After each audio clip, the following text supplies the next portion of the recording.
আমার ভাই মরল কেন, আমরা বিচার চাচ্ছি। আমরা প্রত্যেকটা লাশের 9 দফা তো আছেই ভাই, আমরা প্রত্যেকটা লাশের হিসাব চাচ্ছি, প্রত্যেকটা লাশের। এবং আমরা চাচ্ছি আদালতের কাছে এমন একটা রুলস করার জন্য যে ভুয়া নিউজ যারা ছড়ায় না তাদের বিরুদ্ধে মানহানি মামলা করা হোক।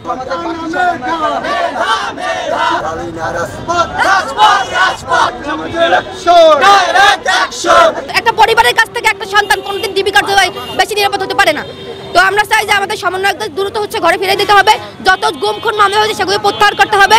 এবং আমরা শান্তিপূর্ণ আন্দোলন করছি, এইখানে যত হয়রানিমূলক জিনিসপত্র হচ্ছে, বাস পোড়ানো, টায়ার পোড়ানো, এগুলো হচ্ছে, এগুলোর সাথে কোনো সাধারণ শিক্ষার্থী হচ্ছে যুক্ত নাই।